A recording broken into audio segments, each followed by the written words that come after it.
ಹೇಳ್ಕೊಟ್ಟಿನಲ್ಲ ಇವಾಗ ನಿಂತಿದೆ ಅಲ್ವಾ, ಬಟ್ ಸ್ಟಾಪ್ ಮಾಡೋದಿದು ಮತ್ತೆ ಅಗೇನ್ ಸ್ಟಾರ್ಟು ಅದೇನೆ ಕೊಡ್ಬೇಕು. ಯಾವ್ದು ಕಾಲ್ ಬಂದ್ರು ನೀವು ಕಟ್ ಮಾಡಿ ಬಿಸ. ಹಲೋ ವಿದ್ಯಾರ್ಥಿಗಳೇ, ತುಂಬಾ ದಿನಗಳ ನಂತರ ಇವತ್ತು ಮತ್ತೆ ನಾನು ಕ್ಲಾಸ್ ತಗೊಳ್ತಾ ಇದ್ದೀನಿ.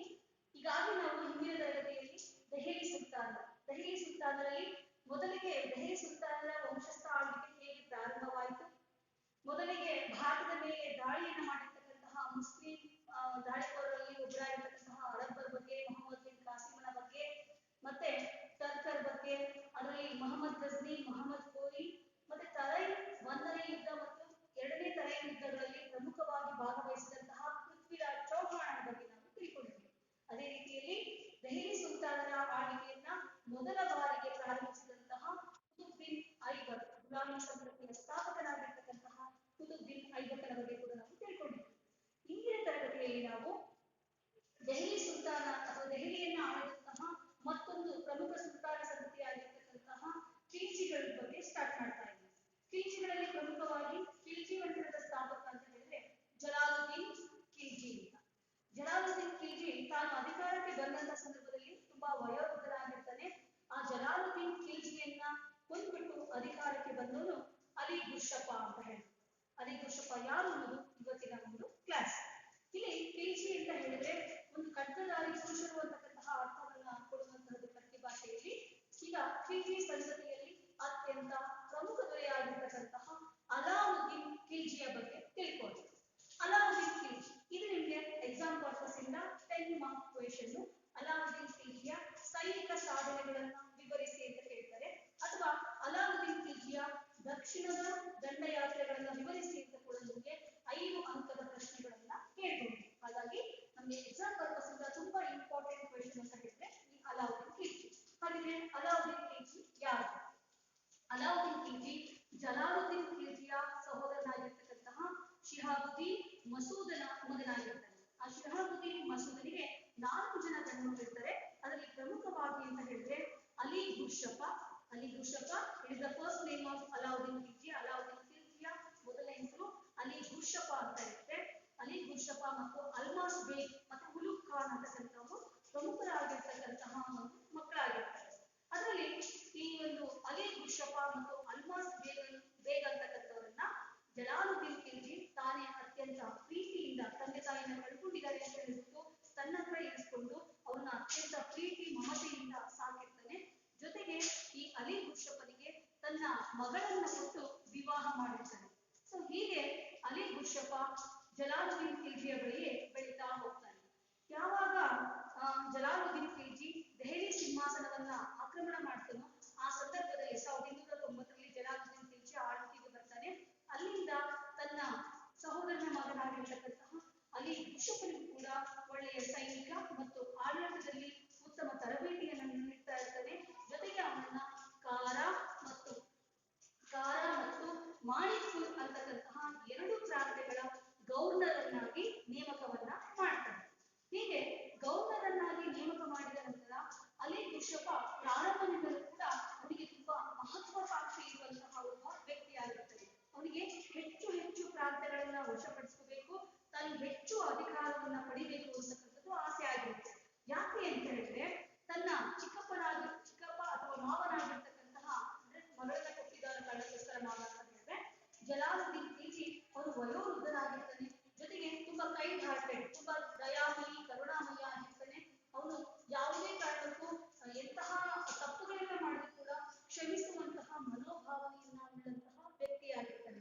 ಜೊತೆಗೆ ಮಂಗೋಲರು, ದಾಳಿಕೋರರು ಅಂತವರಿಗೆ ತನ್ನ ಮಗಳನ್ನೇ ಕೊಟ್ಟು ವಿವಾಹ ಮಾಡಿರ್ತಾನೆ. ಹೀಗಾಗಿ ಅನೇಕ ಈ ಒಂದು ನೊಬೆಲ್ಲರ್ಗಳು, ಸರದಾರರುಗಳು ಯಾವಾಗಲೂ ಕೂಡ ಈ ಅಲಾವುದ್ದೀನ್ ಖಿಲ್ಜಿಗೆ ಇಲ್ಲ ಸಲ್ಲದ ವಿಷಯಗಳನ್ನ ಹೇಳ್ಕೊಡ್ತಾ ಇರ್ತಾರೆ. ಯಾಕೆಂದ್ರೆ ಜಲಾಲುದ್ದೀನ್ ಖಿಲ್ಜಿಗಿಂತ ನೀನೇ ಹೆಚ್ಚು ಸೂಕ್ತನಾಗಿರುವಂತಹ ವ್ಯಕ್ತಿ ಸುಲ್ತಾನನಾಗ್ಲಿಕ್ಕೆ ಅಂತ ಹೇಳ್ಬಿಟ್ಟು ಅವನನ್ನ ಪ್ರೇರಣೆಗೊಳಿಸ್ತಾ ಇರ್ತಾರೆ. ನೀನು ಸುಲ್ತಾನ ಆಗ್ಬೇಕು ದೆಹಲಿದು ಅಂತ ಹೇಳ್ಬಿಟ್ಟು ಹೇಳ್ಕೊಡ್ತಾ ಇರ್ತಾರೆ. ಇದು ಅವನಿಗೆ ಹೆಚ್ಚು ಮನಸ್ಸಿನಲ್ಲಿ ಹಾಗಾಗಿ ಅಲಿ ಗುರ್ಷಪ ಮೊದಲನೇ ಬಾರಿಗೆ 1292ರಲ್ಲಿ ಮಾಳ್ವಾ ಆಕ್ರಮಣವನ್ನ ಮಾಡ್ತಾನೆ. 1292ರಲ್ಲಿ ಇದು ಒಂದು ಅಲಾವುದ್ದೀನ್ ಖಿಲ್ಜಿಯ ಸ್ವತಃ ಮಾಡಿದಂತಹ ಪ್ರಥಮ ಆಕ್ರಮಣವಾಗಿರುತ್ತೆ. ಮಾಳ್ವಾ ಅಂತಕ್ಕಂತಹ ಪ್ರಾಂತ್ಯವನ್ನ ಆಕ್ರಮಣ ಮಾಡಬೇಕು. ಅಲ್ಲಿ ಬಿಲ್ಸಾ ಅಥವಾ ಬಿಸ್ಲಾ 2 ನೇಮ್ ಹೇಳ್ತಾರೆ.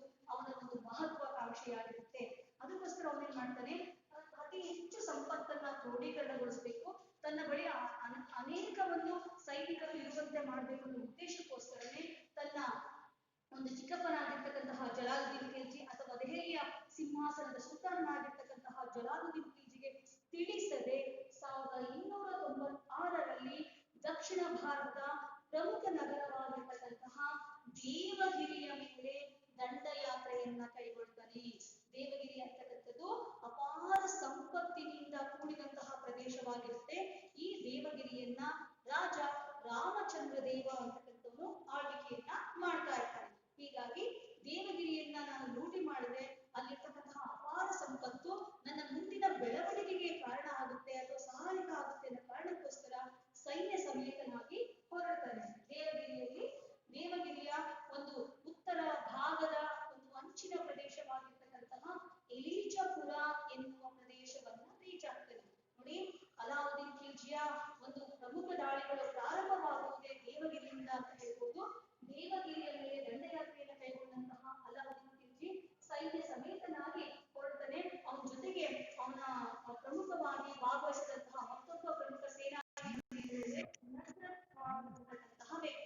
ನಸ್ರತ್ ಖಾನ್ ಅಂತಕ್ಕಂಥವನ್ನ ಒಂದು ಸೇನೆಯ ಸಹಾಯವನ್ನ ಪಡ್ಕೊಂಡು ಅವನು ಎಲೀಚಪುರವನ್ನ ತಲುಪ್ತಾನೆ. ಎಲೀಚಪುರವನ್ನ ತಲುಪಿದ ನಂತರ ದೇವಗಿರಿಯ ಮೇಲೆ ಅವನು ಒಂದು ದಾಳಿಯನ್ನ ಮಾಡಲಿಕ್ಕೆ ಯೋಜನೆಯನ್ನ ರೂಪಿಸ್ತಾನೆ. ಈ ಯಾವುದೇ ದಾಳಿಯ ಮುನ್ಸೂಚನೆ ಇಲ್ಲದಿದ್ದಂತಹ ರಾಜ ರಾಮಚಂದ್ರ ದೇವ ಕೋಟೆಯಲ್ಲಿ ಯಾವುದೇ ರೀತಿಯ ಒಂದು ಕ್ರಮಗಳನ್ನ ಕೈಗೊಂಡಿರಲ್ಲ, ನೀರನ್ನ ತುಂಬಿಸಿರಲ್ಲ, ಆಹಾರದ ಸಮಸ್ಯೆ ಉಂಟಾಗುತ್ತೆ. ಬಲಿಷ್ಠವಾದ ಕೋಟೆಯೇ ಇರುತ್ತೆ, ಆದ್ರೆ ಆ ಕೋಟೆಯ ಒಳಗೆ ನೀರು ಮತ್ತೆ ಆಹಾರವನ್ನ ಪೂರೈಕೆ ಮಾಡ್ಲಿಕ್ಕೆ ಅವರಿಗೆ ಸಾಧ್ಯ ಆಗಲ್ಲ. ಹೀಗಾಗಿ ಕೊನೆಗೆ ಅಲಾವುದ್ದೀನ್ ಖಿಲ್ಜಿಯ ಜೊತೆಗೆ ಶಾಂತಿ ಒಪ್ಪಂದವನ್ನ ಮಾಡ್ಕೊಳ್ತಾನೆ. ಶಾಂತಿ ಒಪ್ಪಂದದ ಪ್ರಕಾರ ಅಪಾರ ಪ್ರಮಾಣದ ಚಿನ್ನ ಬೆಳ್ಳಿ ಎಲ್ಲ ಕೊಡ್ತಾನೆ. ಜೊತೆಗೆ ಪ್ರತಿ ವರ್ಷ ಕಪ್ಪ ಕಾಣಿಕೆಯನ್ನ ಕೊಡ್ಲಿಕ್ಕೆ ಒಪ್ಕೊಳ್ತಾನೆ. ದೆಹಲಿಯ ಸಿಂಹಾಸನಕ್ಕೆ ಕಪ್ಪ ಕಾಣಿಕೆಯನ್ನ ಕೊಡ್ತೀನಿ ಅಂತ ಹೇಳಿ ಒಪ್ಕೊಳ್ತಾನೆ. ಈ ಸಂದರ್ಭದಲ್ಲಿ ರಾಜ ರಾಮಚಂದ್ರ ದೇವನ ಯಾವುದೋ ಬೇರೆ ಒಂದು ಯುದ್ಧಕ್ಕೋಸ್ಕರ ಹೋಗಿರ್ತಾನೆ. ಆ ಶಂಕರ ದೇವನಿಗೆ ಸಿಂಘಣ ಅಂತಕ್ಕಂತಹ ಹೆಸರು ಕೂಡ ಇದೆ. ಶಂಕರ ದೇವ ತಿರುಗಿ ಬರ್ತಾನೆ ರಾಜ್ಯಕ್ಕೆ. ಆಗ ಅಲಾವುದ್ದೀನ್ ಖಿಲ್ಜಿ ದಂಡಯಾತ್ರೆಯನ್ನ ಮಾಡಿರುವಂತಹ ಸುದ್ದಿ ಅವನಿಗೆ ತಲುಪುತ್ತೆ. ಹಾಗಾಗಿ ತಾನು ಕೂಡ ಯುದ್ಧವನ್ನ ಮಾಡಕ್ ಹೋಗ್ತಾನೆ. ಆದ್ರೆ ಶಂಕರ ದೇವ ಪ್ರಾರಂಭದಲ್ಲಿ ಅಲಾವುದ್ದೀನ್ ಖಿಲ್ಜಿಯ ಸೇನೆಯನ್ನ ಸೋಲಿಸಿದ್ರು ಕೂಡ ಅವನ ಮತ್ತೊಂದು ಸೈನ್ಯ ಕೋಟೆಯ ರಕ್ಷಣೆಯಲ್ಲಿ ಇರುತ್ತೆ. ಹಾಗಾಗಿ ನಸ್ರತ್ ಖಾನ್ ಜೊತೆಗೆ ಸೋಲಿಸಿ ಬಿಡುತ್ತೆ. ಹೀಗಾಗಿ ಇಲ್ಲಿ ರಾಮಚಂದ್ರ ದೇವ ಪ್ರತಿ ವರ್ಷ ವಾರ್ಷಿಕ ಕಪ್ಪ ಕಾಣಿಕೆ ಕೊಡ್ಲಿಕ್ಕೆ ಒಪ್ಪಿಕೊಳ್ಳಬೇಕಾಗುತ್ತದೆ. ಅಲಾವುದ್ದೀನ್ ಖಿಲ್ಜಿ ಅಪಾರ ಸಂಪತ್ತಿನೊಂದಿಗೆ ದೇವಗಿರಿಯಿಂದ ಲೂಟಿ ಮಾಡಿದಂತಹ ಅಪಾರ ಸಂಪತ್ತಿನೊಂದಿಗೆ ದೆಹಲಿಯನ್ನ ಬಂದು ತಲುಪ್ತಾನೆ.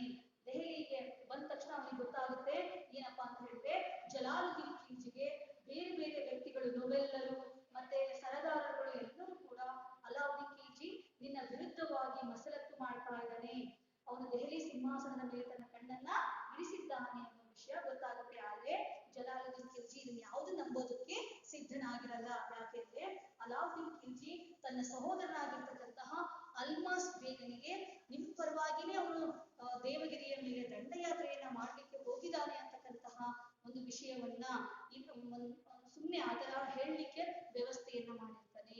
ಈಗ ಅಲ್ಮಾಸ್ ಬೇಗ್ ಹೇಳ್ತಾನೆ ಜಲಾಲುದ್ದೀನ್ ಖಿಲ್ಜಿ ಹತ್ರ ಹೋಗ್ಬಿಟ್ಟು, ನಮ್ಮ ಅಲಾವುದ್ದೀನ್ ಖಿಲ್ಜಿ ದೇವಗಿರಿಯ ಮೇಲೆ ದಂಡಯಾತ್ರೆ ಮಾಡಕ್ ಹೋಗಿದ್ದಲ್ಲ ನಿಮ್ಗೆ ಹೇಳಿದ್ದೇನೆ, ಹಾಗಾಗಿ ನೀವೆಲ್ಲಿ ಅವನ ಮೇಲೆ ಕೋಪ ಮಾಡ್ಕೊಂಡಿದ್ದೀರೋ ಅಂತ ಹೇಳ್ಬಿಟ್ಟು ಅವನು ಇಲ್ಲಿ ಬರ್ತಾ ಇಲ್ಲ, ಆತ್ಮಹತ್ಯೆ ಮಾಡ್ಕೋಬೇಕು ಅಂತ ನಿರ್ಧಾರ ಮಾಡಿದ್ದಾನೆ. ಆದ್ರೆ ತಾನು ದೇವಗಿರಿಯಿಂದ ತಂದಂತಹ ಅಪಾರ ಸಂಪತ್ತನ್ನ ನಿಮ್ಗೆ ಒಪ್ಪಿಸ್ಬೇಕು ಅಂತ ಅನ್ಕೊಂಡಿದ್ದಾನೆ. ಹಾಗಾಗಿ ನೀವು ಮಾಣಿಕ್ಪುರಕ್ಕೆ ಹೋಗ್ಬಿಟ್ಟು, ಅಂದ್ರೆ ಅಲಾವುದ್ದೀನ್ ಖಿಲ್ಜಿ ಎಲ್ಲಿ ಒಂದು ಪ್ರದೇಶ ಅವನು ಕಾರಾ, ಮಾಣಿಕ್ಪುರ್ ಮತ್ತು ಔದ್ ಅಂತಕ್ಕಂತಹ 3 ಪ್ರಾಂತ್ಯಗಳ ಗವರ್ನರ್ ಆಗಿರ್ತಾನೆ. ಔದ್ ಪ್ರಾಂತ್ಯಕ್ಕೂ ಕೂಡ ಜಲಾಲುದ್ದೀನ್ ಖಿಲ್ಜಿನೇ ಗವರ್ನರ್ ಮಾಡಿರ್ತಾನೆ. ಯಾಕೆ ಅಂದ್ರೆ ಮಂಗೋಲರ ನಾಯಕನಾಗಿರ್ತಕ್ಕಂತಹ ಮಲ್ಲಿಕ್ ಚಜ್ಜು ಅಂತಕ್ಕಂತಹ ವ್ಯಕ್ತಿ ಇರ್ತಾನೆ. ಅವನ ದಂಗೆಯನ್ನ ಸಮರ್ಥವಾಗಿ ಎದುರಿಸಿದಕ್ಕೋಸ್ಕರ ಅಲಾವುದ್ದೀನ್ ಖಿಲ್ಜಿಗೆ ಔದ್ ಅಥವಾ ಇಂದಿನ ಅಯೋಧ್ಯ ಅಂತಕ್ಕಂತಹ ಪ್ರಾಂತದ ಗವರ್ನರ್ ಅನ್ನು ಕೂಡ ಮಾಡಿರ್ತಾನೆ. ಹೀಗಾಗಿ ಅಲಾವುದ್ದೀನ್ ಖಿಲ್ಜಿ ಸಂಪೂರ್ಣ ಸಂಪತ್ತಿನೊಂದಿಗೆ ಮಾಣಿಕ್ಪುರವನ್ನು ತಲುಪಿಟ್ಟು ಜಲಾಲುದ್ದೀನ್ ಖಿಲ್ಜಿಯೇ ಸ್ವತಃ ಬಂದು ತನ್ನನ್ನು ಕ್ಷಮಿಸಿ ಆ ಸ್ಥಾನಕ್ಕೆ ಕರೆದುಕೊಂಡು ಹೋಗ್ಬೇಕು ಅಂತ ಹೇಳಿ ಒಂದು ಪತ್ರವನ್ನ ಬರೆದು ಕಳಿಸಿರ್ತಾನೆ. ಇದನ್ನ ನಂಬಿದಂತಹ ನಾನು ಹೇಳಿದೆ ಜಲಾಲುದ್ದೀನ್ ಖಿಲ್ಜಿ ತುಂಬಾ ಕರುಣಾಮಯಿ ಅಂತ, ತುಂಬಾ ಒಂದು ದಯೆಯನ್ನ ಹೊಂದಿದಂತಹ ಸುಲ್ತಾನ ಆಗಿದ್ದ ಅಂತ. ಹೀಗಾಗಿ ಅವನೇನ್ ಮಾಡ್ತಾನಪ್ಪ ಅಂತ ಹೇಳಿದ್ರೆ, ಆಯ್ತು ನನ್ನ ಮಗ ಇದ್ದಂಗೆ ಅವನು, ಹಾಗಾಗಿ ನಾನು ಅವನು ಕರ್ಕೊಂಡು ಬರ್ತೀನಿ ಅಂತ ಹೇಳಿ ಸೈನ್ಯ ಸಮೇತನಾಗಿ ಬರ್ತಾನೆ. ನದಿಯಿಂದ ಈ ಕಡೆಗೆ ಮಾಣಿಕ್ಪುರ ಇರುತ್ತೆ, ಈ ಕಡೆಗೆ ಅವನು ರೀಚ್ ಆಗಿರ್ತಾನೆ ಯಾರು, ಜಲಾಲುದ್ದೀನ್. ಆಗ ಹೇಳ್ತಾನೆ, ಸೈನ್ಯವನ್ನ ಅಲ್ಲೇ ಬಿಟ್ಟು ನೀವು ನನ್ನ ಇಲ್ಲಿಗೆ ಬಂದು ಕರ್ಕೊಂಡು ಹೋಗ್ಬೇಕು, ನೀವು ಅಷ್ಟೇ ಬರ್ಬೇಕು, ಯಾಕೆಂದ್ರೆ ಇಷ್ಟೊಂದು ಜನ ಸೈನಿಕ ಕರ್ಕೊಂಡು ಬಂದಿರಲ್ಲ, ಅವ್ರೇನಾದ್ರು ನನ್ನ ಮೇಲೆ ಆಕ್ರಮಣ ಮಾಡ್ಬಿಟ್ರೆ ಅಂತ ಮತ್ತೆ ಹೇಳಿ ಕಳಿಸ್ತಾನೆ. ಇದನ್ನೂ ಕೂಡ ನಿಜ ಅಂತ ಹೇಳಿ ನಂಬಿದಂತಹ ಒಂದು ಜಲಾಲುದ್ದೀನ್ ಖಿಲ್ಜಿ ತನ್ನ ಸೈನಿಕರು ಎಷ್ಟೇ ಹೇಳಿದ್ರು ಕೂಡ ಕೇಳಲ್ಲ. ಅವನು ಏನೋ ಮಸ್ತಕ್ ಮಾಡ್ತಾ ಇದ್ದಾನೆ ಅಲಾವುದ್ದೀನ್ ಖಿಲ್ಜಿ ಕೂಡ, ಬೇಡ ಬೇಡ ನಾನು ಒಬ್ಬನೇ ಹೋಗ್ತೀನಿ, ಅವನ ಆತರ ಅಲ್ಲ, ಅವನು ಕ್ಷಮಿಸಿ ನಾನೇ ಕರ್ಕೊಂಡ್ ಬರ್ತೀನಿ ಅಂತ ಹೇಳಿ ನದಿಯ ಈ ತಟದವರೆಗೂ ಬರ್ತಾನೆ. ಒಬ್ಬನೇ ಬಂದಂತಹ ಸಂದರ್ಭದಲ್ಲಿ ಅಲಾವುದ್ದೀನ್ ಖಿಲ್ಜಿ ಅವನನ್ನ ಅಪ್ಪಳ ರೀತಿಯಲ್ಲಿ ಮಾಡಿಬಿಟ್ಟು ಅವನನ್ನ ಕೊಂದು ತಾನು ದೇವಗಿರಿಯಿಂದ ತಂದಿದ್ದಂತಹ ಅಪಾರ ಸಂಪತ್ತನ್ನ ಯಾರು ಕೂಡ ತನ್ನ ವಿರುದ್ಧವಾಗಿ ಮಾತಾಡಬಾರ್ದು ಅಂತ ಹೇಳಿ ಎಲ್ಲಾ ಜನರಿಗೂ ಹಂಚ್ಕೊಂತ ಬರ್ತಾನೆ. ನೊಬೆಲ್ಲರಿಗೆ, ಸರದಾರರಿಗೆ, ಊರಿನ ಜನರಿಗೆ ಎಲ್ರಿಗೂ ಹಂಚ್ಬಿಟ್ಟು ಸೊ ಫೈನಲಿ 1296ರಲ್ಲಿ ದೆಹಲಿಯ ಸಿಂಹಾಸನವನ್ನ ಏರ್ತಾನೆ. ಅಲ್ಲಿ ಗುರ್ಷಪ್ಪನಾಗಿದ್ದವನೀಗ ಅಲಾವುದ್ದೀನ್ ಖಿಲ್ಜಿ ಅಂತಕ್ಕಂತಹ ಬಿರುದಿನೊಂದಿಗೆ ದೆಹಲಿ ಸಿಂಹಾಸನವನ್ನ ಏರಿದನು. ದೆಹಲಿ ಸಿಂಹಾಸನವನ್ನ ಏರಿದ ನಂತರ ಅಲಾವುದ್ದೀನ್ ಖಿಲ್ಜಿ ತನ್ನ ಸೈನಿಕ ದಂಡಯಾತ್ರೆಗಳನ್ನ ಕೈಗೊಳ್ತಾನೆ. ಅಲಾವುದ್ದೀನ್ ಖಿಲ್ಜಿ ಇಡೀ ಪ್ರಪಂಚವನ್ನೇ ಗೆಲ್ಲಬೇಕು ಅಂತಕ್ಕಂತಹ ಒಂದು ಮಹತ್ವಾಕಾಂಕ್ಷೆಯನ್ನು ಉಳ್ಳಂತಹ ವ್ಯಕ್ತಿಯಾಗಿದ್ದ. ನೋಡಿ, ಇಡೀ ಪ್ರಪಂಚವನ್ನ ಗೆಲ್ಲಬೇಕು ಅಂತ ಅನ್ಕೊಳ್ಳೋದು ಯಾರು? ಅಲೆಕ್ಸಾಂಡರ್. ಅದೇ ರೀತಿಯಲ್ಲಿ ಮತ್ತೊಬ್ಬ ವ್ಯಕ್ತಿ ಅಂದ್ರೆ ಅಲಾವುದ್ದೀನ್ ಖಿಲ್ಜಿ. ಅಲಾವುದ್ದೀನ್ ಖಿಲ್ಜಿ ತಾನು ಫಸ್ಟ್ ಎಲ್ಲಾ ಒಂದು ಪ್ರದೇಶಗಳನ್ನ ಗೆಲ್ಲಬೇಕು ಅಂತ ಹೇಳಿ ದೆಹಲಿಯ ಸಿಂಹಾಸನವನ್ನ ಏರಿದ ನಂತರ ಪ್ರಮುಖವಾಗಿ ಹಲವಾರು ದಂಡಯಾತ್ರೆಗಳನ್ನು ಕೈಗೊಳ್ತಾನೆ. ಅದರಲ್ಲಿ ನಾವು ಪ್ರಮುಖವಾಗಿ ನೋಡೋದಾದ್ರೆ ಅಲಾವುದ್ದೀನ್ ಖಿಲ್ಜಿಯ ದಂಡಯಾತ್ರೆಗಳನ್ನ ಎರಡು ಭಾಗವಾಗಿ ವಿಂಗಡಣೆ ಮಾಡ್ತಾ ಇದ್ದೇವೆ. ಒಂದು ಉತ್ತರ ಭಾರತದ ದಂಡಯಾತ್ರೆಗಳು, ಇನ್ನೊಂದು ದಕ್ಷಿಣ ಭಾರತದ ದಂಡಯಾತ್ರೆಗಳು. ಸೊ ಇಲ್ಲಿಂದ ನಿಮಗೆ ರಿಯಲ್ ಕ್ವೆಶ್ಚನ್ ಸ್ಟಾರ್ಟ್ ಆಗ್ತಾ ಇದೆ. ಅಲಾವುದ್ದೀನ್ ಖಿಲ್ಜಿಯ ಸೈನಿಕ ಸಾಧನೆಗಳು, ಅಚೀವ್ಮೆಂಟ್ಸ್ ಆಫ್ ಅಲಾವುದ್ದೀನ್ ಖಿಲ್ಜಿ ಅಂತ ಹೇಳ್ತಾ ಇದ್ದೀವಿ. ಅದರಲ್ಲಿ ಫಸ್ಟ್ ಒನ್ ನಾರ್ತ್ ಇಂಡಿಯಾ ಎಕ್ಸ್ಪಿಡಿಷನ್ಸ್ ಅಂತ ಹೇಳ್ತಾ ಇದ್ದೀವಿ. ಉತ್ತರ ಭಾರತದ ದಿಗ್ವಿಜಯಗಳು. ಉತ್ತರ ಭಾರತದಲ್ಲಿ ಪ್ರಮುಖವಾಗಿ ಯಾವ ಯಾವ ರಾಜಮನೆತನಗಳನ್ನ ಸೋಲಿಸುವ ಮೂಲಕ ಅಲಾವುದ್ದೀನ್ ಖಿಲ್ಜಿ ತನ್ನ ಸಾಮ್ರಾಜ್ಯವನ್ನ ವಿಸ್ತರಣೆ ಮಾಡಿದ ಅಂತ ಹೇಳುವುದನ್ನು ನಾವು ನೋಡೋಣ. ಫಸ್ಟ್ ಒನ್, ಉತ್ತರ ಭಾರತದ ದಿಗ್ವಿಜಯಗಳಲ್ಲಿ ಮೊದಲದಾಗಿ ಬರ್ತಕ್ಕಂಥದ್ದು ಗುಜರಾತ್ ಆಕ್ರಮಣ. ಗುಜರಾತ್ ಅಂತಕ್ಕಂಥದ್ದು ಭಾರತದ ಒಂದು ಪ್ರಮುಖ ಒಂದು ಪಶ್ಚಿಮ ಭಾಗದಲ್ಲಿ ಬರುವಂತಹ ತುಂಬಾ ಆಯಕಟ್ಟಿನ ಪ್ರದೇಶ, ಬಂದರುಗಳಿಂದ ಕೂಡಿದಂತಹ ಪ್ರದೇಶ ಅಂತ ನಮ್ಗೆಲ್ಲ ಗೊತ್ತು. ಹಲವಾರು ಒಂದು ಮುಸ್ಲಿಂ ದಾಳಿಕೋರರಿಗೆ ಒಂದು ದಾಳಿಗೆ ತುತ್ತಾಗಿದ್ದರೂ ಕೂಡ ಯಾರು ಕೂಡ ಇದನ್ನ ಸಂಪೂರ್ಣವಾಗಿ ವಶಪಡಿಸಿಕೊಳ್ಳಿಕ್ಕೆ ಸಾಧ್ಯ ಆಗಿಲ್ಲ. ಟರ್ಕರ್ ಇರ್ಬೋದು, ಬೇರೆ ಬೇರೆಯವರು ಎಲ್ಲರೂ ಕೂಡ ಇದ್ರ ಮೇಲೆ ದಾಳಿಯನ್ನ ಮಾಡಿದ್ರು ಕೂಡ, ಗುಜರಾತ್ ಮೇಲೆ ದಾಳಿಯನ್ನ ಮಾಡಿದ್ರು ಕೂಡ ಯಾರು ಕೂಡ ಇದನ್ನ ಸಂಪೂರ್ಣವಾಗಿ ವಶಪಡಿಸಿಕೊಂಡಿರಲಿಲ್ಲ. ಹಾಗಾಗಿ ತನ್ನ ಮುಂದಿನ ಯುದ್ಧಗಳಿಗೆ ಇದು ಪ್ರೇರಣೆ ಆಗಲಿ ಅನ್ನೋ ಕಾರಣಕ್ಕೋಸ್ಕರ, ಅತಿ ಹೆಚ್ಚು ಸಂಪದ್ಭರಿತವಾದ ಪ್ರದೇಶ ಅನ್ನೋ ಕಾರಣಕ್ಕೋಸ್ಕರ ಮತ್ತು ಬಂದರುಗಳಿಂದ ಕೂಡಿದಂತಹ ಪ್ರದೇಶ ಅನ್ನೋ ಕಾರಣಕ್ಕೋಸ್ಕರ ಈ ಗುಜರಾತ್ನ ಮೇಲೆ ಆಕ್ರಮಣವನ್ನು ಮಾಡುವಂತಹ ನಿರ್ಧಾರವನ್ನ ಅಲಾವುದ್ದೀನ್ ಖಿಲ್ಜಿ ಕೈಗೊಂಡ. ಸಾಮಾನ್ಯ ಶಕ 1297ರಲ್ಲಿ ಗುಜರಾತ್ನ ಮೇಲೆ ಆಕ್ರಮಣವನ್ನ ಮಾಡ್ತಾರೆ.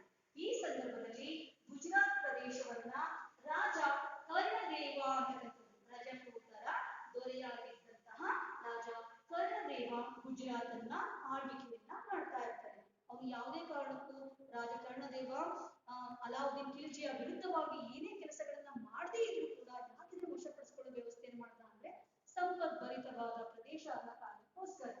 ಇಲ್ಲಿ ರಾಜ ಕರ್ಣದೇವನನ್ನ ಸೋಲಿಸಿಬಿಟ್ಟು ಗುಜರಾತ್ನ ಮೇಲೆ ಆಕ್ರಮಣ ಮಾಡ್ಲಿಕ್ಕೋಸ್ಕರ ತನ್ನ ಸಹೋದರನಾಗಿರ್ತಕ್ಕಂತಹ ಉಲುಗ್ ಖಾನ್, ಇವನು ಅಲಾವುದ್ದೀನ್ ಖಿಲ್ಜಿಯ ಸಹೋದರ ಉಲುಗ್ ಖಾನ್, ಮತ್ತು ತನ್ನ ವಜೀರ್ ಅಂದ್ರೆ ಮಂತ್ರಿಯಾಗಿದ್ದಂತಹ ನಜರತ್ ಖಾನ್ ಅಂತಕ್ಕಂತಹ ವ್ಯಕ್ತಿಗಳನ್ನ ಕಳುಹಿಸಿಕೊಡ್ತಾರೆ.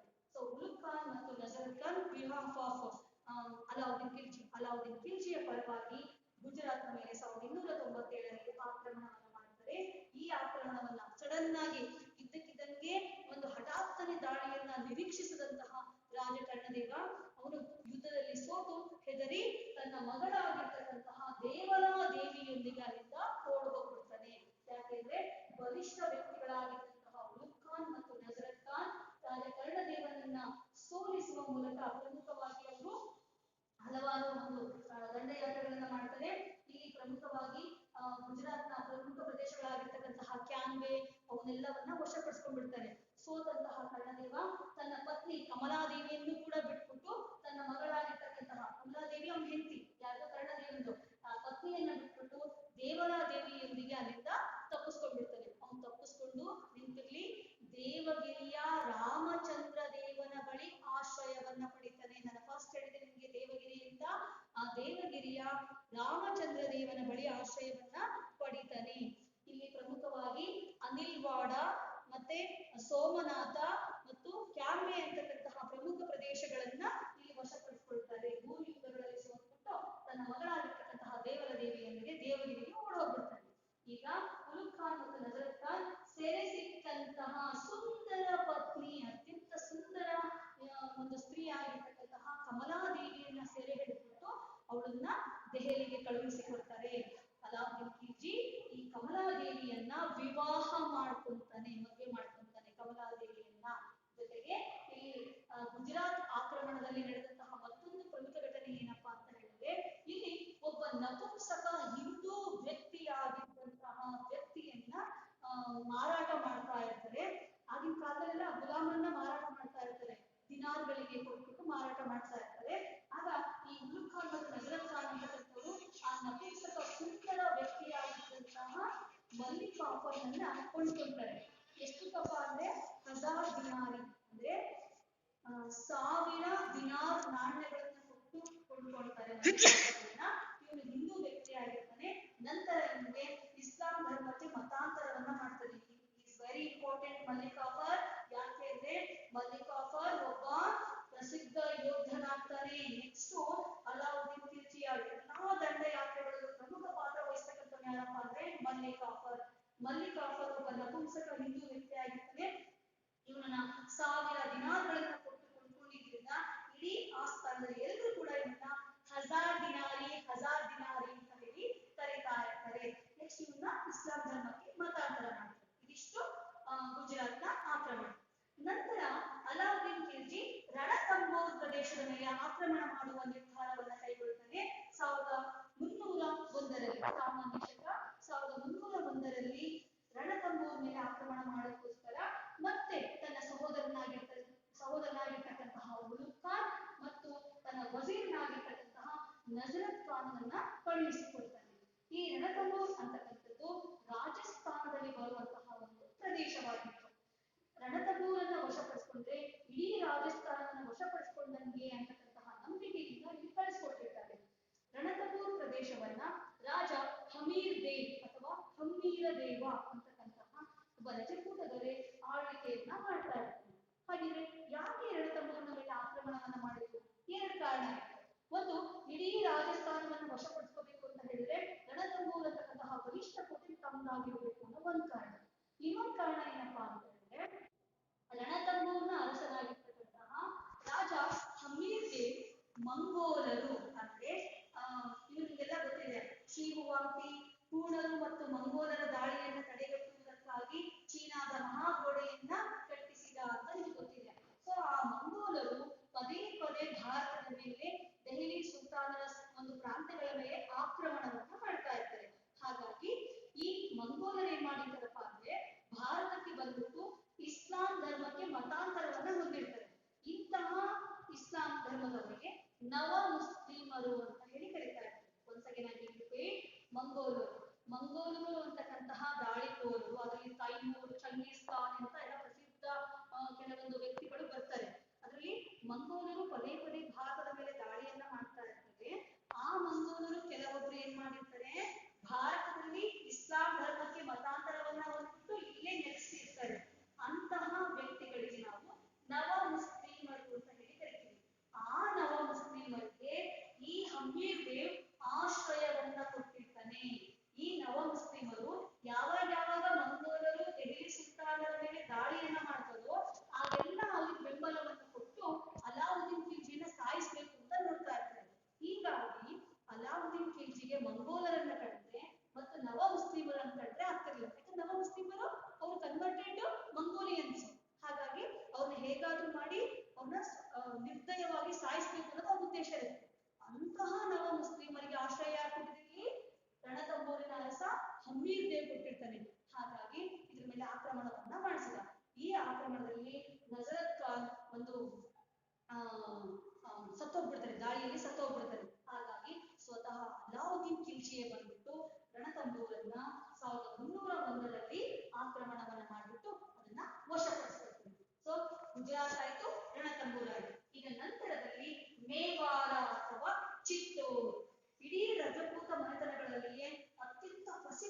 ಮನೆತನ ಅಂತ ಹೇಳಿದ್ರೆ ಮೇವಾರ್ ಅಥವಾ ಚಿತ್ತೋರ್ ಅಂತ ಹೇಳಿ ಕರೀತಾ ಇದ್ದೀವಿ. ಮೇವಾರ್ನ ರಾಜಧಾನಿ ಚಿತ್ತೋರ್. ಇಲ್ಲಿ ಸಾಧಾರಣ ಶಕ 1303ರಲ್ಲಿ ಅಲಾವುದ್ದೀನ್ ಖಿಲ್ಜಿ ಈ ಮೇವಾರ್ ಅಥವಾ ಚಿತ್ತೋರಿನ ಮೇಲೆ ಆಕ್ರಮಣ ಮಾಡುವಂತಹ ಒಂದು ಯೋಜನೆಯನ್ನ ರೂಪಿಸ್ತಾರೆ. ಈ ಮೇವಾರ ಪ್ರದೇಶವನ್ನ ಮೇವಾಡದ ಸಿಸೋಡಿಯನ್ಸ್ ಅಂತ ಹೇಳಿ ಕರೀತಾ ಇದ್ರು. ಸಿಸೋಡಿಯನ್ನರು ಅಂತಕ್ಕಂತಹ ಮನೆತನದವರು ಆಳ್ವಿಕೆಯನ್ನ ಮಾಡ್ತಾ ಇರ್ತಾರೆ. ಇವರು ಅತ್ಯಂತ ಗೌರವಾನ್ವಿತರು ಮತ್ತು ಶೌರ್ಯ ಪರಾಕ್ರಮಗಳಿಗೆ ಹೆಸರಾದಂತಹ ಮನೆತನದವರು. ಈ ಮನೆತನದಲ್ಲಿ ರಾಣಾ ರತನ್ ಸಿಂಗ್ ಅಂತಕ್ಕಂತಹ ವ್ಯಕ್ತಿ ಆಳ್ವಿಕೆಯನ್ನ ಮಾಡ್ತಾ ಇರ್ತಾರೆ. ಈ ರಾಣಾ ರತನ್ ಸಿಂಗನ ಒಂದು ಪತ್ನಿ ರಾಣಿ ಪದ್ಮಿನಿ. ರಾಣಿ ಪದ್ಮಿನಿ ಅತ್ಯಂತ ಸುಂದರಿಯಾಗಿರ್ತಾಳೆ. ಈ ರಾಣಾ ರತನ್ ಸಿಂಗ್ ಮತ್ತು ರಾಣಿ ಪದ್ಮಿನಿಯಿಂದ ಆ ಆಸ್ಥಾನದಲ್ಲಿ ಒಬ್ಬ ವ್ಯಕ್ತಿ ಅಪಮಾನಿತನಾಗಿರ್ತಾನೆ. ಅವನು ಗುರುಗಳು ಅಂತ ಹೇಳಿ ನಂಬಿರ್ತಾರೆ, ಆದ್ರೆ ಅವನೇ ಅವರಿಗೆ ಮೋಸ ಮಾಡುವಂತಹ ಕೆಲಸವನ್ನ ಮಾಡಿರ್ತಾನೆ. ಹೀಗಾಗಿ ರಾಣಿ ಪದ್ಮಿನಿ ಆ ವ್ಯಕ್ತಿನ ರಾಜ್ಯದಿಂದ ಹೊರ ಹಾಕಿರ್ತಾನೆ. ಹೀಗಾಗಿ ಈ ರಾಣಾ ರತನ್ ಸಿಂಗ್ ಮತ್ತು ರಾಣಿ ಪದ್ಮಿನಿಯ ಮೇಲೆ ಸೇಡನ್ನು ತೀರಿಸಬೇಕು ಅಂತ ಹೇಳಿ ಆ ವ್ಯಕ್ತಿ ಅಲಾವುದ್ದೀನ್ ಖಿಲ್ಜಿಯನ್ನ ಭೇಟಿಯಾಗ್ಬಿಟ್ಟು, ಅಲಾವುದ್ದೀನ್ ಖಿಲ್ಜಿಗೆ ಸುಂದರ ಸ್ತ್ರೀಯರಂದ್ರೆ ತುಂಬಾ ವ್ಯಾಮೋಹ ಇರುತ್ತೆ. ಹಾಗಾಗಿ ರಾಣಿ ಪದ್ಮಿನಿ ಎಷ್ಟು ಸುಂದರಿ ಗೊತ್ತಾ, ನೀನು ಒಂದ್ಸರಿನಾದ್ರೂ ಅವಳು ನೋಡ್ಬೇಕು, ಅವಳ ಸೌಂದರ್ಯಕ್ಕೆ ಮನಸ್ಸು ಒತ್ಬಿಡ್ತೀಯಾ ಅಂತ ಹೇಳ್ಬಿಟ್ಟು ಅವಳ ಬಗ್ಗೆ ಎಲ್ಲ ಹೇಳಿರ್ತಾನೆ. ಹೀಗಾಗಿ ಅಲಾವುದ್ದೀನ್ ಖಿಲ್ಜಿ ಈ ಮೇವಾರದ ಮೇಲೆ ದಾಳಿಯನ್ನ ಮಾಡುವಂತಹ ಯೋಜನೆಯನ್ನ ರೂಪಿಸ್ತಾರೆ. ಎಷ್ಟೋ ಸಾರಿ ನೀವು ನೋಡಿರ್ಬೋದು, ಇತ್ತೀಚೆಗೆ ಒಂದು ಮೂವಿ ಕೂಡ ಬಂದಿತ್ತು, ಕ್ವೀನ್ ಪದ್ಮಾವತಿ ಅಂತ ಹೇಳ್ಬಿಟ್ಟು, ಪದ್ಮಾವತ್ ಅಂತ ಹೇಳಿ ಮೂವಿ ಬಂದಿತ್ತು, ಸಂಜಯ್ ಲೀಲಾ ಬನ್ಸಾಲಿ ಅವ್ರದ್ದು. ಇದರಲ್ಲಿ ದೀಪಿಕಾ ಪಡ್ಕೋನ್ ಮತ್ತು ರಣಬೀರ್ ಸಿಂಗ್ ಅಂತಕ್ಕಂಥವ್ರು ಆಕ್ಟ್ ಮಾಡಿದ್ದಾರೆ. ನಿಜವಾಗ್ಲೂ ಈ ಮೂವಿ ನೋಡಿದ್ರೆ ನೀವು ಅಲಾವುದ್ದೀನ್ ಖಿಲ್ಜಿ ಬಗ್ಗೆ ಹೆಚ್ಚು ವಿಷಯಗಳನ್ನ ತಿಳ್ಕೋಬಹುದು. ಮತ್ತೆ ಅವನು ಎಷ್ಟು ಕ್ರೂಯಲ್ ಆಗಿದ್ದ, ಎಷ್ಟು ಕ್ರೂರಿಯಾಗಿದ್ದ ಅಂತ ಹೇಳ್ಬಿಟ್ಟು, ಅವನು ರಾಣಿ ಪದ್ಮಿನಿಯನ್ನ ನೋಡ್ಬೇಕು, ಅವಳನ್ನ ತನ್ನೋಳನ್ನಾಗಿ ಮಾಡ್ಕೋಬೇಕು ಅಂತಾನೆ ಈ ಮೇವಾರದ ಮೇಲೆ ದಾಳಿಯನ್ನ ಮಾಡ್ದ ಅಂತ ಹೇಳಿ ನಮ್ಮ ಹಲವಾರು ಇತಿಹಾಸಕಾರರು ಬರೀತಾ ಹೋಗ್ತಾರೆ. ತುಂಬಾ ಸುಂದರಿಯಾಗಿದ್ದು, ಅವಳನ್ನ ಒಂದ್ಸರಿನಾದ್ರೂ ನೀವು ನನಗೆ ಕನ್ನಡಿಯಲ್ಲಾದ್ರೂ ತೋರಿಸಿ ಅವಳ ಮುಖವನ್ನ, ಆಗ ಮಾತ್ರ ನಾನು ವಾಪಸ್ ಹೋಗ್ತೀನಿ ಅಂತ ಹೇಳಿ ಅಷ್ಟೊಂದು ಅವಳ ಸೌಂದರ್ಯದ ಬಗ್ಗೆ ಮೋಹಿತನಾಗಿದ್ದ ಅಂತ ಹೇಳಿ ಎಷ್ಟೋ ಇತಿಹಾಸಕಾರರು ಹೇಳ್ತಾರೆ. ಮತ್ತು ಮೂವಿಯಲ್ಲೂ ಕೂಡ ಅದೇ ತೋರಿಸಿದ್ದಾರೆ. ಸೊ ಹೀಗಾಗಿ ಅಲಾವುದ್ದೀನ್ ಖಿಲ್ಜಿ ರಾಣಾ ರತನ್ ಸಿಂಗನ ಮೇಲೆ ದಾಳಿಯನ್ನ ಮಾಡಿಬಿಟ್ಟು ಅವನ್ನ ತನ್ನ ಅರಮನೆಗೆ ಕೊಂಡೊಯ್ದಿರ್ತಾನೆ. ಆಗ ರಾಣಿ ಪದ್ಮಿನಿ ತನ್ನ ಪತಿಯನ್ನ ಬಿಡಿಸ್ಕೊಳ್ಳೋಕ್ಕೋಸ್ಕರ ಅವಳು ಮಾರು ವೇಷದಲ್ಲಿ ಕೂಡ ಅಲ್ಲಿಗೆ ಹೋಗ್ತಾಳೆ. ಆದ್ರೆ ಬಿಡಿಸ್ಕೊಂಡು ಬಂದ್ಮೇಲೆ ಕೂಡ ಅಲಾವುದ್ದೀನ್ ಖಿಲ್ಜಿ ರಾಣಿ ಪದ್ಮಿಯನ್ನ ಪಡಿಲೇಬೇಕು ಎನ್ನುವಂತಹ ಒಂದು ಹಂಬಲದಿಂದ ಮತ್ತೊಮ್ಮೆ ದಾಳಿಯನ್ನ ಮಾಡ್ತಾನೆ. ಈ ದಾಳಿಯಲ್ಲಿ ಯಾವಾಗ ರಾಣಾ ರತನ್ ಸಿಂಗ್ ಸೋಲ್ತಾ ಇದ್ದಾನೆ ಅನ್ನೋ ವಿಷಯ ಗೊತ್ತಾಗುತ್ತೋ, ಆಗ ತಕ್ಷಣವೇ ರಾಣಿ ಪದ್ಮಿನಿ ತನ್ನ ಹಲವಾರು ಸೇವಕಿಯರೊಂದಿಗೆ, ಅರಮನೆಯ ಸ್ತ್ರೀಯರೊಂದಿಗೆ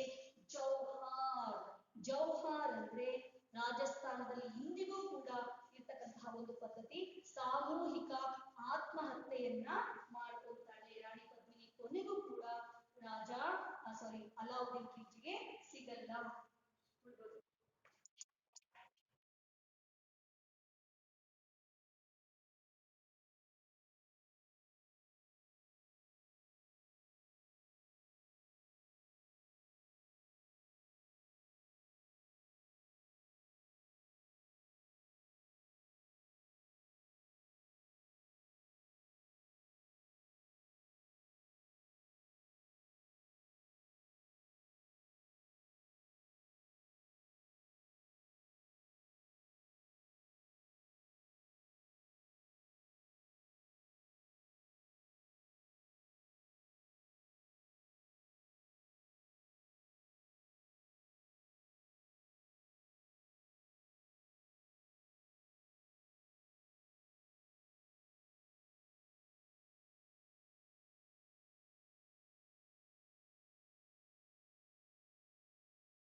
ನೋಡಿ ಹೀಗೆ ಅಲಾವುದ್ದೀನ್ ಖಿಲ್ಜಿ ತನ್ನ ವಿರುದ್ಧವಾಗಿರ್ತಕ್ಕಂತಹ ಅಮೀರ್ ದೇವನನ್ನ ಸಾಯಿಸಿದ, ನೆಕ್ಸ್ಟ್ ರಾಣಾ ರತನ್ ಸಿಂಗ್ ಅನ್ನು ಸಾಯಿಸಿದ, ರಾಣಿ ಪದ್ಮಿನಿ ಕೂಡ ಅವನಿಗೆ ಸೆರೆಯಾಗಬಾರ್ದು ಕಾರಣಕ್ಕೋಸ್ಕರ ನೋಡಿ ರಜಪೂತರು ಸ್ತ್ರೀಯರು ಅಂತ ಹೇಳಿದ್ರೆ ಪ್ರಾಣಕ್ಕಿಂತ ಮಾನವೇ ಮುಖ್ಯ ಅಂತಕ್ಕಂತಹ ಒಂದು ನಂಬಿಕೆಯನ್ನು ಹೊಂದಿದ ಸ್ತ್ರೀಯರು. ಹಾಗಾಗಿ ಜೋಹಾರ್ ಅಂತಕ್ಕಂತಹ ಸಾಮೂಹಿಕ ಆತ್ಮಹತ್ಯೆಯನ್ನ ಮಾಡ್ಕೊಂಡ್ಬಿಡ್ತಾರೆ. ನಂತರ ಮೇವಾರ ಅಲಾವುದ್ದೀನ್ ಖಿಲ್ಜಿಯ ವಶವಾಗುತ್ತೆ. ಅವನು ತನ್ನ ಹಿರಿಯ ಮಗನಾಗಿರ್ತಕ್ಕಂತಹ ಕಿಸರ್ ಖಾನನನ್ನ ಅವನು ಚಿತ್ತೋರ್ನ ರಾಜ್ಯಪಾಲನನ್ನಾಗಿ ನೇಮಕ ಮಾಡ್ತಾನೆ. ನಂತರ ಅವನು ಇನ್ನೂ ಹಲವಾರು ಆಕ್ರಮಣಗಳನ್ನ ಮಾಡ್ದ.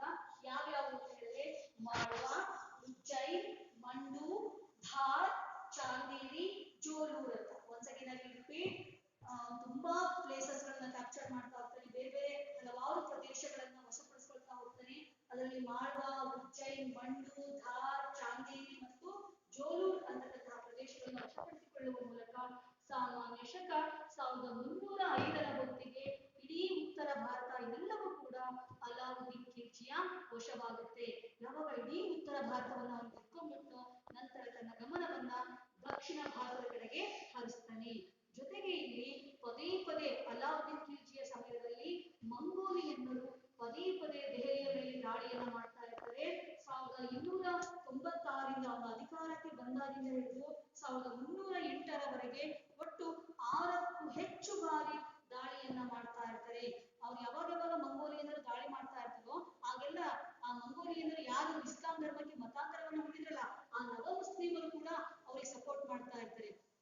ಹೀಗಾಗಿ ಅಲಾವುದ್ದೀನ್ ಖಿಲ್ಜಿ ಮಂಗೋಲರ ದಾಳಿ ದೂರದಿಂದನೇ ಗೊತ್ತಾಗ್ಬೇಕು ಅಂತ ಹೇಳಿ ತುಂಬಾ ತನ್ನ ಸೈನಿಕರ ಸಂಖ್ಯೆಯನ್ನ ಹೆಚ್ಚು ಮಾಡ್ತಾ ಹೋಗ್ತಾನೆ. ಅಲ್ಲಲ್ಲಿ ಕೋಟೆಗಳನ್ನ ಕಟ್ಟಿಸ್ತಾನೆ, ರಸ್ತೆಗಳನ್ನ ನಿರ್ಮಾಣ ಮಾಡ್ತಾನೆ, ಮತ್ತೆ ಅಲ್ಲಲ್ಲಿ ಸೈನಿಕ ಠಾಣಾ ನೆಲೆಗಳನ್ನ ಮಾಡ್ತಾನೆ. ಯಾಕೆಂದ್ರೆ ಮಂಗೋಲರು ಬಂದ ತಕ್ಷಣ ಮೊದಲು ಅವ್ರ ಮೇಲೆ ದಾಳಿಯನ್ನ ಮಾಡ್ಲಿ ಅಂತ ಹೇಳ್ಬಿಟ್ಟು. ಮತ್ತೆ ಯಾವ ನವ ಮುಸ್ಲಿಮರು ಆ ಮಂಗೋಲಿಯನ್ನರಿಗೆ ದಾಳಿಯನ್ನ ಮಾಡ್ತಾ ಇದ್ರೋ ಅವ್ರನ್ನ ಸಾಯಿಸೋದಕ್ಕೋಸ್ಕರ ನಿರ್ದಯವಾಗಿ ಹತ್ಯೆಯನ್ನ ಕೂಡ ಮಾಡ್ತಾ ಇರ್ತಾನೆ. ಹೀಗೆ ಆ ಮಂಗೋಲಿಯನ್ನರನ್ನ ಸದೆ ಬಡಿಯುವಂತಹ ಕೆಲಸವನ್ನ ಇವನು ಪದೇ ಪದೇ ಮಾಡ್ತಾ ಇದ್ದ. ಈಗ ದಕ್ಷಿಣ ಭಾರತದ ಮೇಲೆ ದಂಡಯಾತ್ರೆಯನ್ನ ಮಾಡೋದಕ್ಕೋಸ್ಕರ ತನ್ನ ಪ್ರಮುಖ ಸೇನಾನಿ ಆಗಿರ್ತಕ್ಕಂತಹ ಮಲ್ಲಿಕ್ ಕಾಫರ್ನನ್ನ ಆಯ್ಕೆ ಮಾಡ್ಕೊಳ್ತಾನೆ. ಈಗ ನಾನು ಸ್ಟಾರ್ಟ್ ಮಾಡ್ತಾ ಇರೋದು ಅಲಾವುದ್ದೀನ್ ಖಿಲ್ಜಿಯ ದಕ್ಷಿಣ ಭಾರತದ ದಂಡಯಾತ್ರೆಗಳು. ಇದು ನಿಮಗೆ 5 ಅಂಕದ ಪ್ರಶ್ನೆಯಾಗಿರುತ್ತೆ. ಇದು ಕೂಡ ಇಲ್ಲಿ ದಕ್ಷಿಣ ಭಾರತದ ದಂಡಯಾತ್ರೆಗೋಸ್ಕರ ತನ್ನ ನೆಚ್ಚಿನ ಸೇನಾನಿ ಮತ್ತು ಪರಾಕ್ರಮಿಯಾಗಿರ್ತಕ್ಕಂತಹ ಮಲ್ಲಿಕ್ ಕಾಫರ್, ನಾನು ಹೇಳಿದೆ ನಪುಂಸಕ, ಇವನನ್ನ ಹಜಾರ್ ದಿನಾರಿ ಅಂತ ಹೇಳಿ ಕರೀತಾ ಇರ್ತಾರೆ ಅಂತ. ಸೊ ಹಜಾರ್ ದಿನಾರಿ ಮಲ್ಲಿಕ್ ಕಾಫರ್ ದಕ್ಷಿಣ ಭಾರತದ ದಂಡಯಾತ್ರೆಯನ್ನ ಕೈಗೊಳ್ತಾರೆ. ದಕ್ಷಿಣ ಭಾರತದಲ್ಲಿ ಪ್ರಮುಖವಾಗಿ ನಾವು 5 ದಂಡಯಾತ್ರೆಗಳನ್ನು ಕಾಣಬಹುದು. ದೇವಗಿರಿಯ ಯಾದವರು, ವಾರಂಗಲ್ಲಿನ ಕಾಕತೀಯರು, ದ್ವಾರ ಸಮುದ್ರದ ಹೊಯ್ಸಳರು, ಮಧುರೈನ ಪಾಂಡ್ಯರು, ಎಗೇನ್ ದೇವಗಿರಿಯ ಯಾದವರು. ಹೀಗೆ 5 ಬಾರಿ ದಾಳಿಗಳನ್ನ ಮಾಡ್ತಾನೆ. ಅದರಲ್ಲಿ ಮೊದಲನೇದಾಗಿ ದೇವಗಿರಿಯ ಮೇಲೆ ಆಕ್ರಮಣ, ಸಾಮಾನ್ಯ ಶಕ 1307. ನಾನೀಗಾಗಲೇ ಹೇಳಿದೆ ದೇವಗಿರಿಯ ಮೇಲೆ ಅಲಾವುದ್ದೀನ್ ಖಿಲ್ಜಿ ಸುಲ್ತಾನನಾಗುವುದಕ್ಕಿಂತ ಮೊದಲಿಗೇನೆ ಅವನು ದೇವಗಿರಿಯ ಮೇಲೆ ದಂಡಯಾತ್ರೆಯನ್ನ ಮಾಡಿರ್ತಾನೆ. ಅಲ್ಲಿ ರಾಜ ರಾಮಚಂದ್ರ ದೇವನನ್ನ ಸೋಲಿಸ್ಬಿಟ್ಟು ವಾರ್ಷಿಕ ಕಪ್ಪ ಕಾಣಿಕೆಯನ್ನ ವಸೂಲಿ ಮಾಡ್ತಾ ಇರ್ತಾನೆ ಅಂತ. ಇಲ್ಲೇನಾಯ್ತಪ್ಪ ಅಂದ್ರೆ ರಾಜ ರಾಮಚಂದ್ರ ದೇವ 3 ವರ್ಷಗಳಿಂದ ಕಪ್ಪ ಕಾಣಿಕೆಯನ್ನ ಕೊಟ್ಟಿರ್ಬೇಕು. ಯಾಕೆ ದಂಡಯಾತ್ರೆ ಕೈಗೊಂಡು ಅಂತ ಹೇಳ್ತಾ ಇದ್ದೀನಿ. ರಾಜ ರಾಮಚಂದ್ರ ದೇವ ಪ್ರತಿ ವರ್ಷ ಕಪ್ಪ ಕಾಣಿಕೆಯನ್ನು ಕೊಡ್ತೀನಿ ಅಂತ ಒಪ್ಕೊಂಡಿದ್ದ ಅಲಾವುದ್ದೀನ್ ಖಿಲ್ಜಿಗೆ. ಆದ್ರೆ ಕಳೆದ 3 ವರ್ಷಗಳಿಂದ ಕಪ್ಪ ಕಾಣಿಕೆಯನ್ನು ಕೊಟ್ಟಿರಲಿಲ್ಲ. ಅಂದ್ರೆ 1307ಕ್ಕಿಂತ ಬಿಫೋರ್ ಅಲ್ಲಿ. ಜೊತೆಗೆ ಇವನ ಶತ್ರುಗಳಾಗಿರ್ತಕ್ಕಂತಹ ಗುಜರಾತ್ನಲ್ಲಿ ಏನು ರಾಜ ಕರ್ಣದೇವ ಮತ್ತು ಅವನ ಮಗಳು ಕಮಲಾದೇವಿ ಓಡಿ ಹೋಗಿ ಎಲ್ಲಿ ಆಶ್ರಯವನ್ನು ಪಡ್ಕೊಂಡ್ರು? ದೇವಗಿರಿಯ ರಾಮಚಂದ್ರನ ದೇವನ ಬಳಿ ಪಡ್ಕೊಂಡ್ರು ಅಂತ ಹೇಳಿದೆ. ಹಾಗಾಗಿ ಅವರಿಬ್ಬರಿಗೆ ಆಶ್ರಯವನ್ನ ಕೊಟ್ಟಿದ್ದಕ್ಕಾಗಿ ಮತ್ತು ವಾರ್ಷಿಕ ಕಪ್ಪ ಕಾಣಿಕೆಯನ್ನ ಕೊಡದೇ ಇದ್ದಿದ್ದಕ್ಕಾಗಿ ಅವ್ರ ಮೇಲೆ ದಂಡಯಾತ್ರೆ ಮಾಡ್ಲಿಕ್ಕೋಸ್ಕರ ಕಳಿಸ್ಕೊಟ್ಟಿರ್ತಾನೆ. ಮಲ್ಲಿಕ್ ಕಾಫರ್ ದಾಳಿಯನ್ನ ಮಾಡ್ತಾನೆ. ಇಲ್ಲಿ ರಾಜ ರಾಮಚಂದ್ರ ದೇವನನ್ನ ಸೋಲಿಸ್ಬಿಟ್ಟು ಮತ್ತೆ ಕರ್ಣದೇವನನ್ನ ಸಾಯಿಸ್ಬಿಟ್ಟು ಆಮೇಲೆ ಅವನು ಅಲಾವುದ್ದೀನ್ ಖಿಲ್ಜಿ ರಾಜ ಕರ್ಣದೇವನ ಪತ್ನಿ ಕಮಲಾದೇವಿಯನ್ನ ಮದುವೆ ಮಾಡ್ಕೊಂಡಿರ್ತಾನೆ ಅಂತ ಹೇಳಿದೆ. ಆ ಕಮಲಾದೇವಿ ಹೇಳ್ತಾಳೆ ನನ್ನ ಮಗಳನ್ನ ಕರ್ಕೊಂಡು ಬನ್ನಿ ಅಂತ ಹೇಳ್ಬಿಟ್ಟು. ಹಾಗಾಗಿ ಸೆರೆ ಸಿಕ್ಕಂತಹ ದೇವರ ದೇವಿಯನ್ನ ವಾಪಸ್ಸು ದೆಹಲಿಗೆ ಕಳುಹಿಸಿಕೊಡಲಾಗುತ್ತೆ. ಈ ದೇವರ ದೇವಿಯನ್ನ ಅಲಾವುದ್ದೀನ್ ಖಿಲ್ಜಿಯ ಹಿರಿಯ ಮಗನಾಗಿರ್ತಕ್ಕಂತಹ ಕಿಸರ್ ಖಾನನಿಗೆ ಕೊಟ್ಟು ವಿವಾಹ ಮಾಡಲಾಗುತ್ತೆ. ನೋಡು, ಅಮ್ಮನ್ನ ಅಪ್ಪ ಮದುವೆ ಮಾಡ್ಕೊಂಡ, ಮಗಳನ್ನ ಮಗನ್ ಮದುವೆ ಮಾಡಿಸಿದ. ಇದು ಅರ್ಥ ಆಯ್ತು ಅಂತ ಅನ್ಕೊಂಡಿದೀನಿ. ಇಲ್ಲಿ ಕರ್ಣದೇವ ಮರಣವನ್ನ ಹೊಂದ್ತಾನೆ. ಮತ್ತೆ ವಾರ್ಷಿಕ ಕಪ್ಪ ಕಾಣಿಕೆಯನ್ನ ಕೊಡ್ಲಿಕ್ಕೆ ರಾಜ ರಾಮಚಂದ್ರ ದೇವ ಒಪ್ಕೊಂತಾನೆ. ಮುಗೀತು. ಇಲ್ಲಿ ನೋಡಿ, 30,000 ಸೈನಿಕರೊಂದಿಗೆ ಮಲ್ಲಿಕಾಫರ್ ದಾಳಿಯನ್ನ ಮಾಡಿರ್ತಾನೆ. ಸೊ ಹಾಗಾಗಿ ಈ ದಾಳಿ ಮುಂದೆ ಎದುರಿಸಲಿಕ್ಕೆ ಅವರಿಗೆ ಸಾಧ್ಯ ಆಗಲ್ಲ. ಹಾಗಾಗಿ ಮತ್ತೊಮ್ಮೆ ರಾಜ ರಾಮಚಂದ್ರ ದೇವ ತನ್ನ ಸ್ನೇಹಿತ ಕರ್ಣದೇವನನ್ನ ಕೂಡ ಕಳ್ಕೊಂಡಿದ್ದಕ್ಕಾಗಿ ಶಾಂತಿ ಒಪ್ಪಂದವನ್ನ ಮಾಡ್ಕೊಳ್ಬೇಕಾಯಿತು. ನಂತರ ವಾರಂಗಲಿನ ಕಾಕತೀಯರ ಮೇಲೆ ದಾಳಿಯನ್ನ ಮಾಡ್ತಾನೆ. ಸಾಮಾನ್ಯ ಶಕ 1309ರಲ್ಲಿ. ನಿಮ್ಗೆ ಇತ್ತೀಚೆಗೆ ಒಂದು ಮೂವಿ ನೋಡಿದ್ರಿ ನೀವು, ರುದ್ರಮ್ಮ ದೇವಿ ಅಂತ ಹೇಳ್ಬಿಟ್ಟು.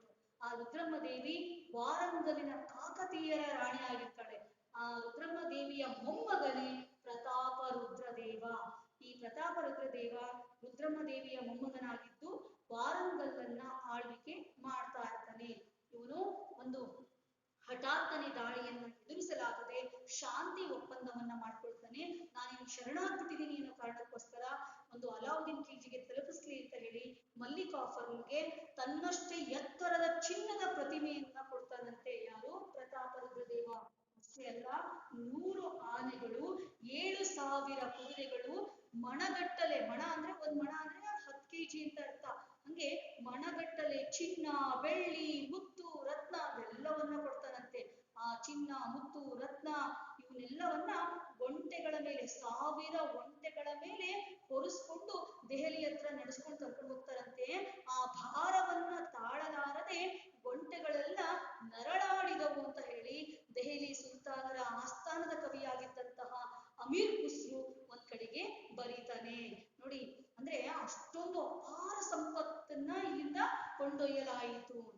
ನಂತರದಲ್ಲಿ ಮಲ್ಲಿಕಾಫರ್ ತನ್ನ ಗಮನವನ್ನ ದ್ವಾರ ಸಮುದ್ರದ ಹೊಯ್ಸಳರ ಕಡೆಗೆ ಹರಿಸ್ತಾನೆ. ಹೊಯ್ಸಳರು ಕರ್ನಾಟಕವನ್ನ ಆಳಿದಂತಹ ಪ್ರಮುಖ ರಾಜಮನೆತನ ಅಂತ ಹೇಳಿದೀನಿ. ಈ ಒಂದು ದ್ವಾರ ಸಮುದ್ರವನ್ನ ನಾವು ಹಳೇಬೀಡು ಅಂತ ಕೂಡ ಕರಿತೀವಿ. ದ್ವಾರ ಸಮುದ್ರದಲ್ಲಿ ಅಥವಾ ಹಳೇಬೀಡಿನಲ್ಲಿ ಹೊಯ್ಸಳರ ಅರಸನಾಗಿರ್ತಕ್ಕಂತಹ 3ನೇ ವೀರಬಲ್ಲಾಳ ಅಂತಕ್ಕಂಥ ಆಳ್ವಿಕೆ ಮಾಡ್ತಾ ಇರ್ತಾನೆ. ಇವನು ಹಠಾತ್ತನೆ ದಾಳಿಯನ್ನ ಎದುರಿಸಲಾಗದೆ ಅವನು ಕೂಡ ಶಾಂತಿ ಒಪ್ಪಂದವನ್ನ ಮಾಡ್ಕೊಳ್ತಾನೆ. ಯಾಕಂದ್ರೆ ಅಷ್ಟೊತ್ತಿಗಾಗ್ಲೇ ಅವನು ಆಸ್ಥಾನದಲ್ಲಿರಲಿಲ್ಲ. ಆ ಟೈಮಲ್ಲಿನೇ ಮಲ್ಲಿಕಾಫರ್ ತನ್ನ ಸೈನ್ಯದೊಂದಿಗೆ ಆಗಮಿಸಿ ಹಲವಾರು ದೇವಾಲಯಗಳನ್ನೆಲ್ಲ ಒಂದು ದ್ವಾರ ಸಮುದ್ರದಲ್ಲಿ ನಾಶವನ್ನ ಪಡಿಸಿರ್ತಾನೆ. ಹೀಗಾಗಿ ಒಪ್ಪಂದ ಮಾಡಿಕೊಂಡು ವಾರ್ಷಿಕ ಕಪ್ಪ ಕಾಣಿಕೆಯನ್ನು ಕೊಡ್ಲಿಕ್ಕೆ ಒಪ್ಕೊಂತಾನೆ. ಜೊತೆಗೆ ಅಪಾರ ಪ್ರಮಾಣದ ಚಿನ್ನ, ಬೆಳ್ಳಿ ಎಲ್ಲವನ್ನ ಕೂಡ ಕೊಡ್ತಾರೆ. ನಂತರದಲ್ಲಿ ಮಧುರೈನ ಮೇಲೆ ಆಕ್ರಮಣ. ಮಧುರೈ ಅಂತಕ್ಕಂಥ ಪ್ರದೇಶವನ್ನ ಪಾಂಡ್ಯರು ಅಂತಕ್ಕಂಥವ್ರು ಆಳ್ವಿಕೆ ಮಾಡ್ತಾ ಇರ್ತಾರೆ. ಸಾಮಾನ್ಯ ಶಕ 1311ರಲ್ಲಿ ದಾಳಿಯನ್ನ ಮಾಡ್ತಾನೆ. ಈ ಸಂದರ್ಭದಲ್ಲಿ ಸುಂದರ ಪಾಂಡ್ಯ ಮತ್ತು ವೀರ ಪಾಂಡ್ಯ ಅಂತಕ್ಕಂತಹ ಇಬ್ಬರು ಸಹೋದರರು ತಮ್ಮಲ್ಲಿಯೇ ಅಂತ ಕಲಹ ಮಾಡ್ಕೊಂಡಿರ್ತಾರೆ. ತಮ್ಮಲ್ಲಿ ಜಗಳ ಆಡ್ಕೊಂಡಿರ್ತಾರೆ. ಈ ಜಗಳಕ್ಕೆ ಅವರು ಮಲ್ಲಿಕಾಫರ್ನನ್ನ ಆಮಂತ್ರಣ ಮಾಡ್ತಾರೆ. ನನಗೆ ಸಿಂಹಾಸನ ಕೊಡಿಸು ಅಂತ. ಆದ್ರೆ ಯಾವಾಗ ಮಲ್ಲಿಕಾಫರ್ ತುಂಬಾ ಕ್ರೂರಿ ಅಂತ ಗೊತ್ತಾಗುತ್ತೋ ಅವ್ರಾಗ್ಲೇ ಬೇಡ, ಮಲ್ಲಿಕಾಫರ್ ಬೇಡ, ನಾವೇ ಒಪ್ಪಂದ ಮಾಡ್ಕೊಳ್ಳೋಣ ಅಂತ ಅನ್ಕೊಳ್ತಾರೆ. ಆದ್ರೆ ಈಗಾಗ್ಲೇ ಮಲ್ಲಿಕಾಫರ್ ಅವ್ರ ಮೇಲೆ ದಾಳಿಯನ್ನ ಮಾಡಿ ಬಿಟ್ಟಿರ್ತಾನೆ. ಮಧುರೆಯನ್ನ ಆಕ್ರಮಣ ಮಾಡಿ ಅಪಾರ ಸಂಪತ್ತನ್ನ ಲೂಟಿ ಮಾಡಿ ರಾಮೇಶ್ವರದವರೆಗೂ ಕೂಡ ಮುಂದುವರಿತಾನೆ. ತಮಿಳುನಾಡಿನ ರಾಮೇಶ್ವರಂ ಅಲ್ಲಿವರೆಗೂ ಮುಂದುವರೆದ್ಬಿಟ್ಟು ಅಲ್ಲಿರ್ತಕ್ಕಂತಹ ಹಲವಾರು ದೇವಾಲಯಗಳನ್ನೆಲ್ಲ ಬೆಳೆಸ್ಬಿಟ್ಟು ಕೆಲವೊಂದು ಮಸೀದಿಗಳನ್ನು ಕೂಡ ನಿರ್ಮಾಣ ಮಾಡ್ತಾನೆ. ಮತ್ತು ಅಲ್ಲಿ ಸಿಕ್ಕಂತಹ ಅಪಾರ ಸಂಪತ್ತಿನೊಂದಿಗೆ 1311ರಲ್ಲಿ ಮತ್ತೆ ದೆಹಲಿಗೆ ಮರು ಪ್ರಯಾಣವನ್ನ ಬೆಳೆಸ್ತಾನೆ. ಹೀಗೆ ಮಲ್ಲಿಕಾಫರ್ ಅಲಾವುದ್ದೀನ್ ಖಿಲ್ಜಿಯ ಎಲ್ಲಾ ದಾಳಿಗಳಲ್ಲಿ, ದಕ್ಷಿಣ ಭಾರತದ ಒಂದು ದಾಳಿಗಳಲ್ಲಿ ಪ್ರಮುಖ ಪಾತ್ರವನ್ನ ವಹಿಸಿರ್ತಾರೆ. ಮತ್ತೊಮ್ಮೆ ದೇವಗಿರಿಯ ಮೇಲೆ 2ನೇ ಬಾರಿಗೆ ಆಕ್ರಮಣವನ್ನ ಮಾಡಲಾಗುತ್ತೆ 1912ರಲ್ಲಿ.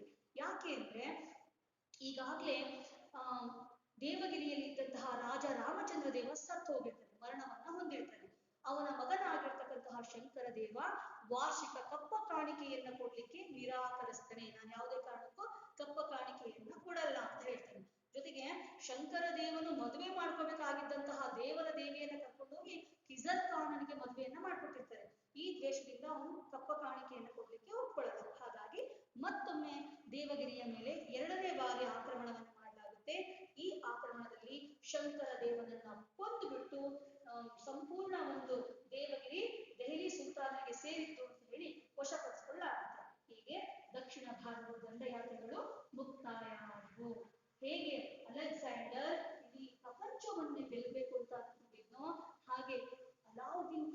ಕೂಡ ಅನ್ಕೊಂಡಿದ್ದ. ಆದ್ರೆ ಅವನು ತನ್ನ ಜೀವಿತ ಕಾಲದಲ್ಲಿ ಕೇವಲ ಭಾರತವನ್ನ ಗೆಲ್ಲುವುದರಲ್ಲಿಯೇ ತೃಪ್ತಿ ಪಡಬೇಕಾಯಿತು. ಹಾಗಾಗಿ ತನ್ನನ್ನ ತಾನು ಎರಡನೇ ಸಿಕಂದರ್ ಅಂತ ಹೇಳಿ ಕರ್ಕೊಂಡ. ಅಲೆಕ್ಸಾಂಡರ್ಗೆ ಸಿಕಂದರ್ ಅಂತ ಕರೀತಾ ಇದ್ರು ನಮ್ಮ ಇಂಡಿಯನ್ಸು. ಅಲೆಕ್ಸಾಂಡರ್ಗೆ ಸಿಕಂದರ್, ಗ್ರೀಕ್ ನ ಮ್ಯಾಸಿಡೋನಿಯಾದ ಅರಸನಾಗಿರ್ತಕ್ಕಂಥ ಅಲೆಕ್ಸಾಂಡರ್ ನಿಮಗೆಲ್ಲ ಗೊತ್ತಿದೆ. ಸೊ ಅಲೆಕ್ಸಾಂಡರ್ ಮೊದಲನೇ ಸಿಕಂದರ್. ಸೊ ತನ್ನ ತಾನು ಎರಡನೇ ಸಿಕಂದರ್ ಅಂತ ಹೇಳಿ ಕರ್ಕೊಂಡು ನಾಣ್ಯಗಳ ಮೇಲೆ ಅಚ್ಚು ಹಾಕಿಸ್ತಾನೆ. ಸೊ ಇದು ನೆನ್ಪಿಟ್ಕೊಳ್ಳಿ. ಅಲಾವುದ್ದೀನ್ ಖಿಲ್ಜಿ ತನ್ನನ್ನು ತಾನು ಎರಡನೇ ಸಿಕಂದರ್ ಎಂದು ಕರೆದುಕೊಳ್ಳಲು ಕಾರಣವೇನು ಅಂತ ಹೇಳಿದ್ರೆ ಅವನು ಇಡೀ ಪ್ರಪಂಚವನ್ನ ಗೆಲ್ಲಬೇಕು ಅನ್ನೋ ಆಸೆ ಇತ್ತು. ಆದರೆ ಭಾರತವನ್ನು ಗೆಲ್ಲುವುದರಲ್ಲಿ ತೃಪ್ತಿ ಪಡಬೇಕಾಯಿತು. ಹಾಗಾಗಿ ತನ್ನನ್ನು ತಾನು ಎರಡನೇ ಸಿಕಂದರ್ ಎಂದು ಕರೆದುಕೊಂಡನು ಅಂತ ಹೇಳಿ ನೀವು ಬರೀಬೇಕಾಗುತ್ತೆ.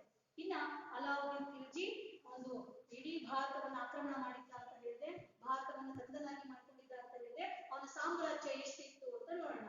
ನೋಡಿ, ಅಲಾವುದ್ದೀನ್ ಖಿಲ್ಜಿಯ ಸಾಮ್ರಾಜ್ಯ ಅಂತ ಬರ್ಕೊಂಡು ಪೂರ್ವ, ಪಶ್ಚಿಮ, ಉತ್ತರ, ದಕ್ಷಿಣ ಅಂತ ಬರ್ಕೊಂಡ್ರೆ ನೀವು ನೀಟಾಗಿ ನೆನ್ಪಿಟ್ಕೋಬಹುದು. ಹಾಗಿದ್ರೆ ಅಲಾವುದ್ದೀನ್ ಖಿಲ್ಜಿಯ ಸಾಮ್ರಾಜ್ಯ ಪೂರ್ವದಲ್ಲಿ ಬಂಗಾಳ ಕೊಲ್ಲಿಯಿಂದ ಪಶ್ಚಿಮದಲ್ಲಿ ಗುಜರಾತ್ನವರೆಗೆ, ಉತ್ತರದಲ್ಲಿ ಲಾಹೋರ್ನಿಂದ ದಕ್ಷಿಣದಲ್ಲಿ ಮಧುರೈನವರೆಗೆ ವಿಸ್ತರಣೆಯನ್ನ ಹೊಂದಿತ್ತು. ಹೀಗೆ ಅಲಾವುದ್ದೀನ್ ಖಿಲ್ಜಿ ಇಡೀ ಭಾರತವನ್ನು ಅವನು ಆಕ್ರಮಿಸಿಕೊಂಡಿದ್ದ.